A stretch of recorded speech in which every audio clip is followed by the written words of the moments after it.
Hi, this is Mike from Mike's Unboxing Reviews and How To, and on today's video I'm going to take a look at a ultra budget case which may be beneficial to some of you out there which are considering maybe flipping an older PC and you want to add a little bit of RGB bling, or you just want to go for possibly what is the cheapest case on the market right now that actually includes 4 120mm PWM and ARGB fans and a hub, and if that's not enough, also a remote control to control it all. So if you don't have addressable RGB or RGB on your motherboard, this thing will do it all for you. And as you can see at the moment, there's no computer in here and all the lights are working, and you can go through and choose various colors from the remote control. So yeah, it's a pretty good thing.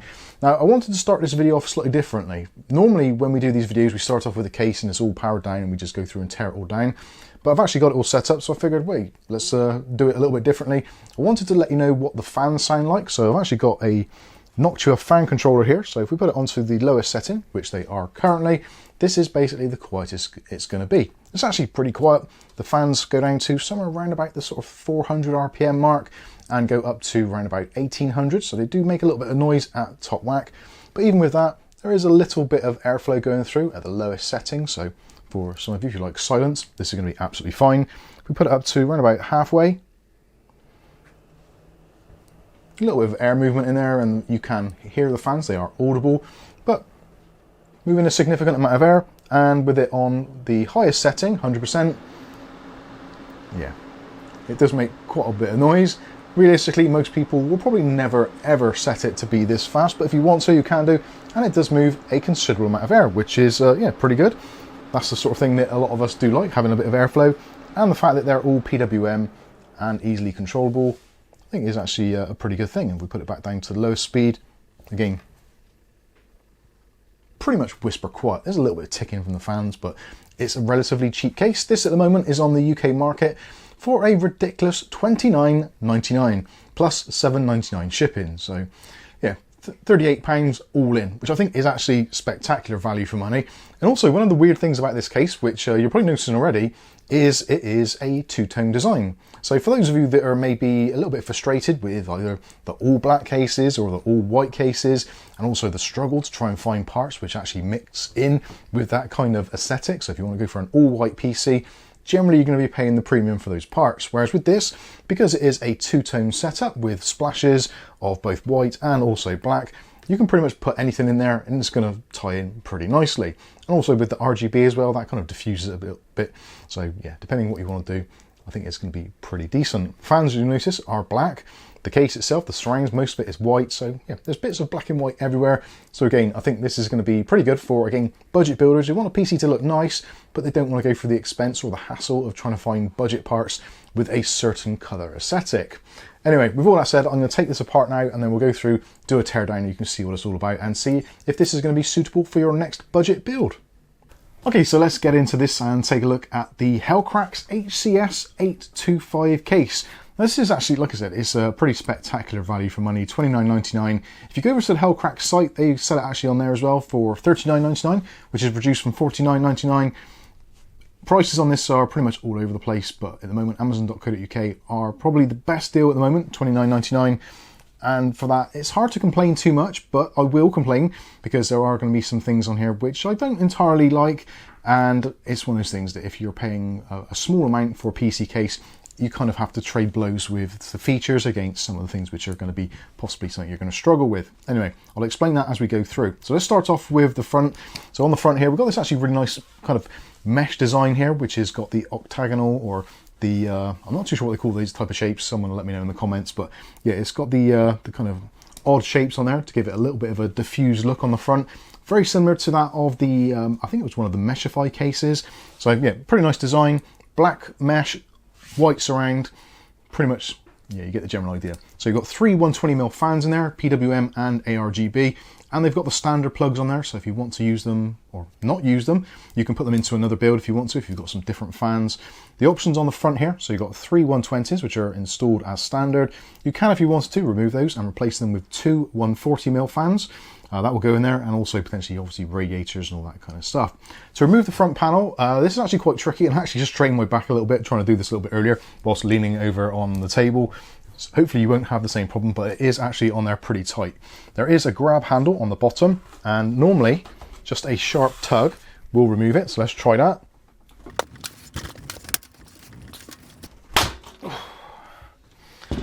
Okay, so that is on there. I would consider ridiculously tight. Now, potentially you might never need to remove it, but if you want to do any maintenance to the fans, then you will do. And it's only held on with these little plastic hooks, but I think the plastic has been manufactured in such a way that the hooks are actually a little bit too big or bigger than they need to be. Potentially, if you're going to be using this for yourself, you might even want to just shave those down a little bit of sanding paper on there, just to make it a bit easier to remove the front panel, because it is very hard indeed to do. And I'm almost 100% sure there'll be people writing in the comments who bought this case and they're trying to build in it, and they're like, Mike, how did you get the front panel off? It seems like it's welded on, and it really does seem like it's welded on. So yeah, do bear that in mind. Also, if you're thinking of modding this and you want it to be either all black or all white, you can take out this front panel, just bend the metal strips out. This will come out, so if you want to then spray paint it white, or maybe you want to do the outside black, or yeah, whatever you want to do, there is potential for that. So yeah, that is the only filtration on the front of the system. It's a relatively tight mesh, but still will allow some airflow. Again, thanks to that, I can't remember what the name of it is, but the design on the front. So yeah, that's pretty decent, although ridiculously difficult to get off. So when it is off, it shows you off the fans there. You can see nothing particularly special on them. ARGB, PWM, kind of, it gets the job done. Moving around to the side panel. So the side panel, you've got the tempered glass side panel. Something which I actually really like on this is the fact that you don't have to have any screws. It is a toolless design. Little tab on here, pull the tab, and it's on magnets, and that will swivel around pretty much all the way. So if you want to do any access, maintenance, whatever, cleaning, etc., very easy to gain access to. Only again, the slight thing I would say on this, there's a magnet top, bottom, and in the middle, and it does seem that when it's closed, the bottom bit here, you can see it doesn't even actually look like it's touching the metal. I don't think it is, so it does pull away a little bit. The top bit and the middle bit stuck solid, but the bottom bit, yeah, it's got a little bit of a wiggle there. So potentially if you've got some parts in there which are vibrating, you might hear a little bit of noise there. A little bit of rubber on there would sort it out, but it's all about the kind of the cheap metal that it uses. It does flex around a little bit, and it probably has done in shipping. Speaking of which, if we open this fully, you'll see there is actually a little bit of a ding here. So this structural support here is actually bent. Obviously, depending when and where you get yours from and which distribution company has been bouncing it around in the back of their vans, you shouldn't have that problem. Maybe yours will close absolutely fine, but again, just because it is a relatively cheap design and it's only in foam, when it comes through the post, yeah, potentially it could get damaged. We've got a clear glass on there, so a little bit of protective coating front and back, or inside and outside, however you want to look at it. Moving down, you've got the power supply basement section, which is again bizarrely black, which for some people this is going to be absolutely fine and they're going to quite like the two-tone nature of this, but for some people it's going to be like, well, I just wish it was all one colour. And I kind of do agree with that. It would be nice if there was an option of like a black version or a white version and the two-tone version, but I guess it's a relatively smallish company, so they don't want to be making loads and loads of different stock keeping units, and yeah, just the efficiencies of scale probably just aren't there. Something else I did notice as well, this front section here is probably not showing up particularly well on camera, but it did appear to be a little bit scuffed when it came out of the box. I have wiped over with a cloth just to make sure there's none of that kind of just dirt debris that you get on some cases where it's been in a warehouse or something. It looks actually okay now, so yeah, again, it's all down to the fit and finish of this. It isn't immaculate straight out of the box, which I guess some cases aren't, but anyway, just wanted to let you know that just in case you get yours and it's a bit scuffed. Hopefully with the microfiber cloth and a little bit of kind of hot soapy water, you should be able to get any marks off pretty easily. Alternatively, again, if you want to mod it for the sake of a 30 quid case, it's one of those cases where you could get the spray cans out or get some abrasives out and just give it a polish or whatever you want to do. Anyway, that's enough about that. So taking a look inside, so we've got the 120mm fan on the back there. You can see that has got a little bit of adjustment up and down. You've also got the removable PCI Express brackets on the back. Unfortunately, they are the ones you have to fold out, which again isn't ideal, but it's a cheap case, so we kind of don't mind that too much. Ventilation on the bottom here, so you can put another 2 fans on the basement section if you wanted to. Putting one in this section is pointless because you're going to be basically fighting against the power supply, but for some people, for the RGB looks, you might want to do that. There's a massive gap at the front here, so if you want to put a radiator in behind here, you can put in here a 360mm radiator, 240mm, 280mm, that kind of stuff. And there's lots of room there, so if you want to do some sort of push-pull configuration, that's going to be pretty easy to do. You've also got some pretty nice big cutouts at the bottom there for passing through your USB or HD audios, front panel connectors, all that kind of stuff. On the side, you've got a couple of cutouts there, not the biggest, and obviously no rubber grommets at this price. That again is going to be something which some people may like or may not. There isn't a lot of room in the back when it comes to cable management, so depending on what you're putting in here, you may find a little bit of a struggle. If you're going to be using a Corsair power supply where they've got the braided cables, basically think again, it's not going to happen, and the back panel probably won't seat. So try and get yourself a power supply with those kind of thin, almost like licorice cables, or the flat cables. That is going to make your life a lot easier. And that is going to be even more apparent when it comes to looking at the EPS connectors or passing through anything from the top here. There is a mounting on the top, so you can put two 120s or two 140s, no 360mm rads on the top. And arguably, I would probably say no radiators on the top at all. It is quite close to where your motherboard cutoff is. A couple of fans in there, 15-25mm fans, going to be absolutely fine. You're still going to be able to get access to your plugs and bits and pieces. If you put a radiator in, I think you're pretty much almost guaranteed to be hitting the VRMs on your motherboard, or if you've got RGB RAM, it's very likely you're going to be clashing with those. So I would advise against having any form of radiator in this top section, unless it's a very small or a very thin one. Also, for those of you wanting to kit this out with a bunch of drives, you can do. There's an SSD mounting point there and also there, hence why you've got this cutout in the middle here for passing through SATA cables, both SATA data and also SATA power. You may want to do that, you may not. Be pretty good for cooling, because the fans are going to cool those drives off. So if there's like a 2.5-inch drive in there, old SATA one, it's going to keep it nice and cool. Whether you want to or not, entirely down to the individual. The actual screws or mounting pillars for motherboards only comes pre-installed with the 6 installed, which is the standard kind of ATX layout. Most modern ATX boards now use 9, so you'd have to put those in yourself manually. If you're using micro ATX or ITX boards, you can move those around however you see fit, obviously.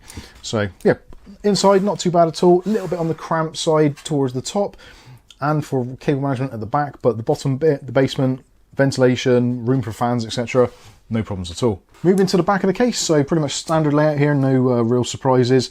ATX power supply basement here. Power supply wise, pretty much anything you want in there.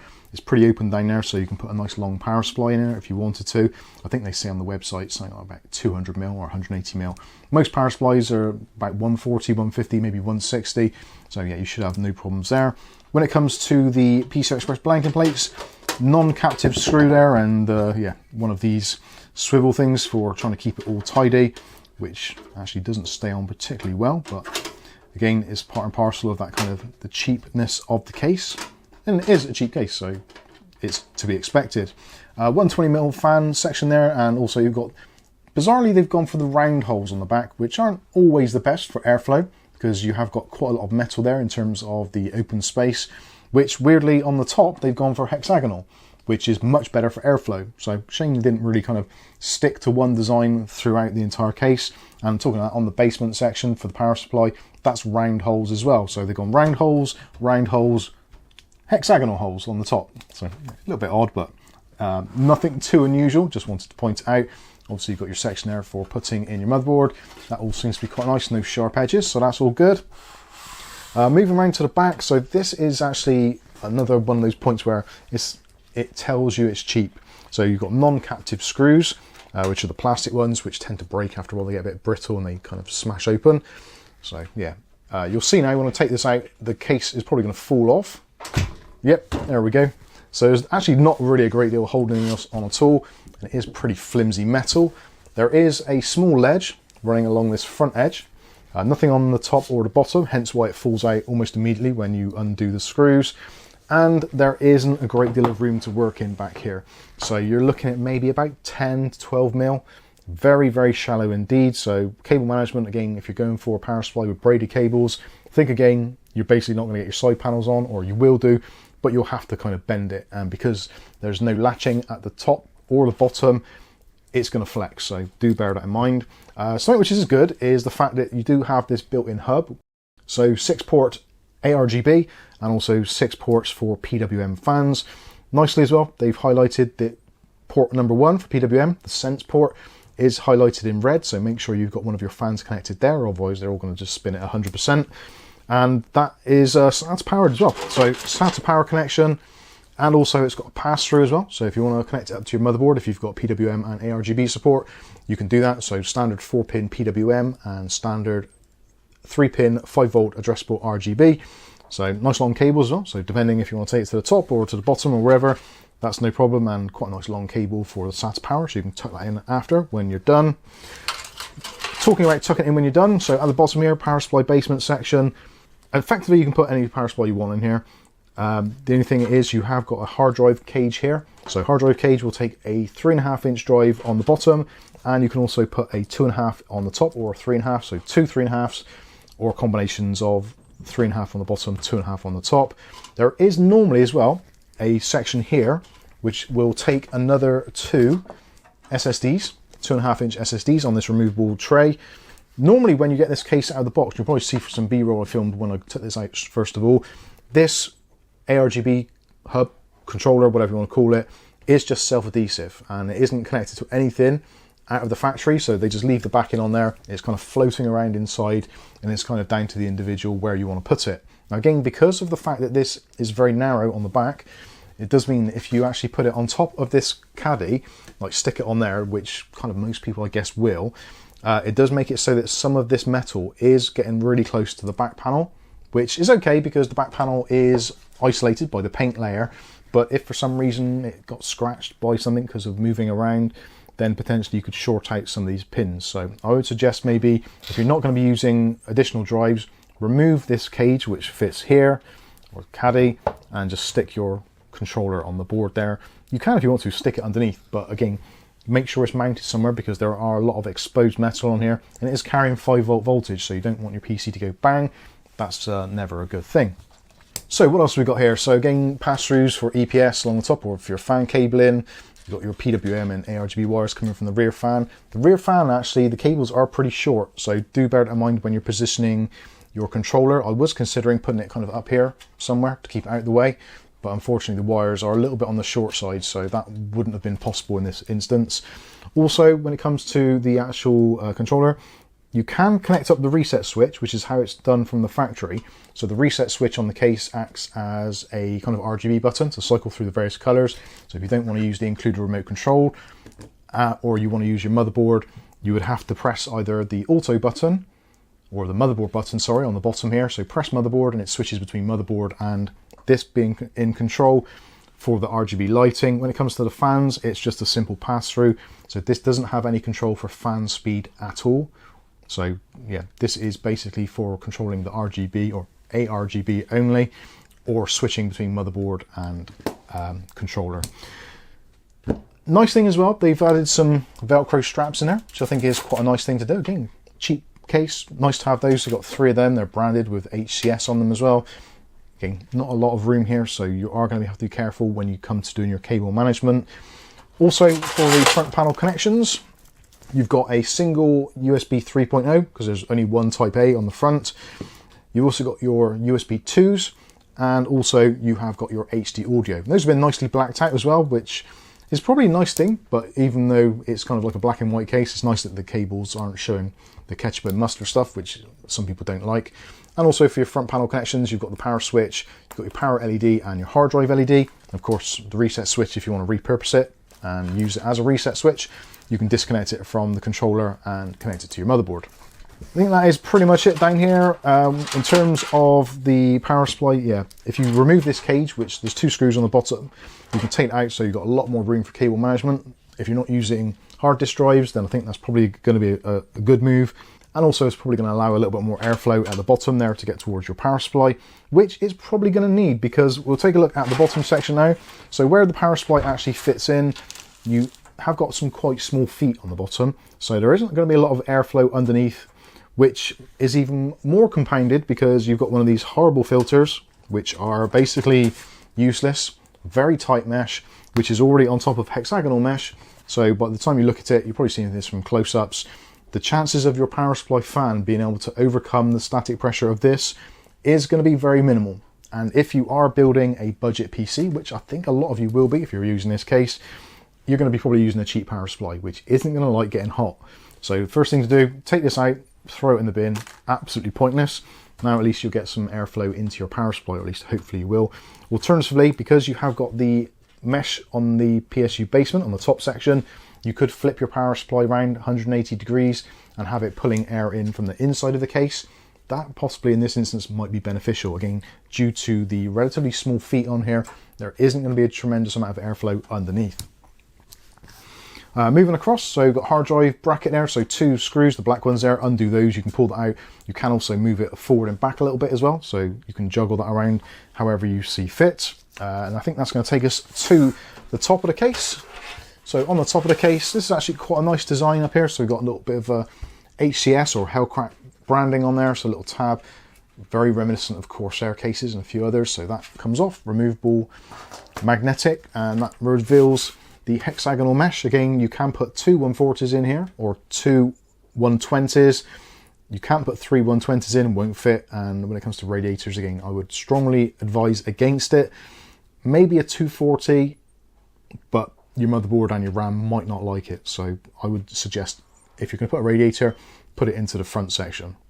When it comes to the buttons, so we've got some nice buttons on here, nice clicky buttons. They feel like pretty good quality. So you've got the power button, reset button, stroke ARGB button. You've also got your 2 LEDs there for hard drive LED and power LED. You've got your very basic USB 2.0 ports, which is absolutely fine for things like microphones or headsets. Combo headset mic jack. Not a fan of those, prefer to see 2 separates, but I guess it's absolutely fine. And you've got your very lonely single solitary USB 3 port. So that's going to be 5 gigabit per second. And last but not least, let's take a look at the accessories. So you get some cable ties for cable management. You also get all of the screws and some motherboard standoffs for larger motherboards if you're not going to just be using the 6 pre-installed ones in there. So that's absolutely fine. And also you get a pretty reasonable pamphlet on there telling you about the HCS825 and how it all works and how to open up, etc. So yeah, that's pretty nice to see. Some cases you don't get that at all. It's an online manual or something. So yeah, not too bad at all. So my conclusion. Now this is actually a really tricky one because there's lots of features on this that I absolutely love. Like the fans are great, the controller is great, the things like the included zip ties, the actual design itself I think is great. It looks really nice. The side opening panel on the magnetic thing, really nice. I love that for getting quick access. So if you're in a slightly more dusty environment and you're someone who likes to dust your PC off every now and then when you've got the vacuum out, really nice and easy to access. Things I don't like so much, the fact that you can't put a 240mm rad in the top, which I think is sort of becoming the norm for a lot of people these days. Maybe it isn't, maybe you prefer air cooling, let me know in the comments section. And actually speaking of air cooling, when it comes to the air cooler, you've got a maximum height there of 155mm, which I think is actually being a little bit conservative, so you might get away with a little bit bigger, but they do state 155mm. So things like the Deepcool AK or AG400, most of the 120mm tower cooler is going to be absolutely fine. Just do check with the manufacturer before you go buying stuff. Again, because it's going to be a relatively cheap build in here, I think, then yeah, some of these cheaper coolers are going to be absolutely fine. And again, you can plug them into the ARGB controller. So yeah, that's all pretty decent. What else do I like? The amount of room in the back for cable management, that is something which is pretty much inherent with most cheap cases these days. And actually saying that, some of the more expensive ones, we've recently looked at the ATX C3, which suffers from a very similar problem where there isn't a great deal of cable management and also has a tiny PSU basement, whereas this one actually has a much larger PSU basement and is much more open. So there is the potential to stuff a bunch of wires in there, so you don't have to use a modular power supply, but I think it would be beneficial and probably save a few tears when you're trying to build this thing. We will be doing a build in this. I'm trying to figure out what to actually put in here in terms of hardware, because again, it is a relatively cheap case with some drawbacks. So if you're thinking of the potential market or the potential people you're aiming this at in terms of selling a PC, I think it does need to be something on the more budget-ended, well, the budget end of the spectrum.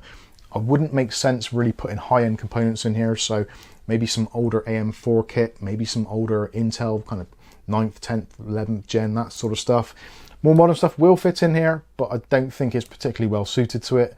Again, if you're going for modern AMD or modern Intel, most of those really do require some form of decent AIO in terms of keeping it all nice and cool, or a large tower cooler, which probably won't fit in here. So yeah, some pros and cons. Ultimately, it comes down to the fact that it is really cheap. £29.99 at the moment on amazon.co.uk, plus I think it's £8 shipping, which yeah, for under £40, there's a lot to like.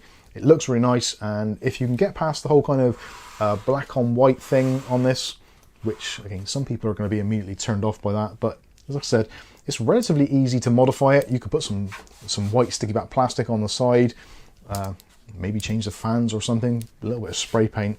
There's a lot to do here if you're a modder and you like to tweak around with things. But overall, I think it's actually pretty decent. Again, for the money, I wouldn't want to spend more than £30–35 on it, really. But saying that, cases are getting much more expensive these days, so trying to find a banging budget case is pretty hard work. So yeah, I think this is actually well worth a look. I'll put some affiliated links in the video description so you can check it out for yourselves, and hopefully some of you will pick this up, and if you do, let me know in the comment section. I'll be interested to hear about it, or if you want to, you can post builds onto our Discord, take some pictures and show us what your builds look like. And of course, if you want to join our Discord just to have a chat about tech and, well, basically anything you want to, feel free to do so. Links for that will also be in the video description. But I think that's going to pretty much wrap this one up. Hopefully you enjoyed the video. If you have, smash the like button. If you want to see more content like this on a daily basis, maybe consider hitting subscribe and also the chime notification. That way you'll be notified of future video releases. But for now, I've been Mike. This is Mike's Unboxing Reviews and How To, and hopefully we'll catch you in the very next video. Thanks for watching.